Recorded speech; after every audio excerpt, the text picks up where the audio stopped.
মূল কথাটা হলো মানুষ হলো বেকার বেশি।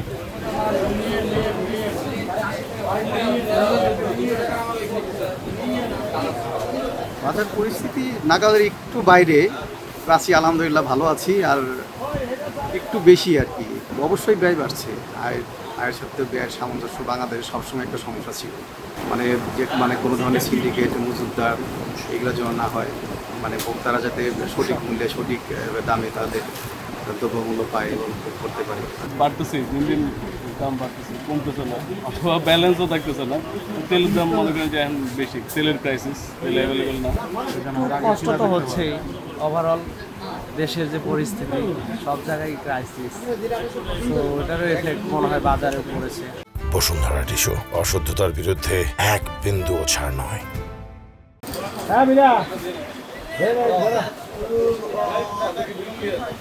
আমাদের নিত্য প্রয়োজনীয় যে জিনিসগুলির দাম, এগুলি মোটামুটি একটা স্বাভাবিক অবস্থা আছে। যেমন ভোজ্য তেলের দামটা কিন্তু কমতেছে না, এবং কোম্পানিরা আরও বাড়ানোর জন্য সরকারের সাথে অনেক করতেছে। সরকার বাড়া দিচ্ছে না, সরকার আপ্রাণ চেষ্টা করতেছে যেন দামটা স্থিতিশীল থাকে। এর মধ্যে ডলারের দাম বেশি এবং কোম্পানিরা বাড়ানোর জন্য খুব চেষ্টা করতেছে। তা তেলটা এখনও বাড়ে নাই, তারা বলতেছে শিগগিরই বাড়বে।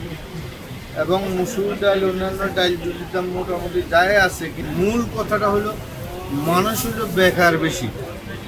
মানুষের কোনো কর্মসংস্থান নাই এবং মানুষ বেকার। মানুষের হাতে কোনো টাকা পয়সা নেই, নিম্ন মধ্যবর্তী হাতে কোনো টাকা নেই।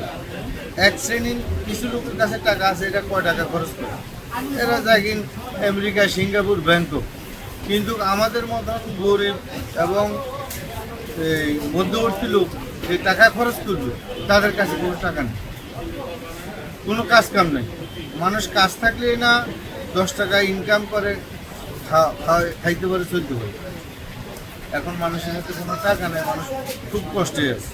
যে অর্থনৈতিক অবস্থা বর্তমানে অনেকটাই মন্দার কারণে মনে করেন যে নিত্য প্রয়োজনীয় সমস্ত কিছু দামই ঊর্ধ্বগতি মনে হয়। সেক্ষেত্রে দেখেন আমাদের সেলারে কিন্তু বাড়ে।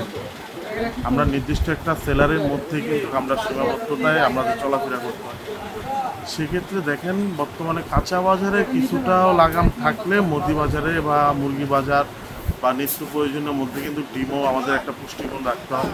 সেক্ষেত্রে সমস্ত কিছুর দামে কিন্তু ঊর্ধ্বগতির মধ্যেই। আসলে দেখেন যারা সরকার প্রধান হয় তারা সবসময় বলে যে মধ্যবিত্ত বা নিম্নবিত্তের জন্য কিছু করবে, কিন্তু কখনো এটা সুফল আমরা পাই না বা বয়ে আসে না। সেক্ষেত্রে আগামীতে যারা আসবে তাদের কাছে আমরা একটাই আশা করবো, যাতে আমাদের মধ্যবিত্ত বা নিম্নবিত্তের জন্য তারা যেন চিন্তা করে এবং কি মেহনতি মানুষের জন্য যেন তারা চিন্তা করে, এটাই আমরা আশা করি।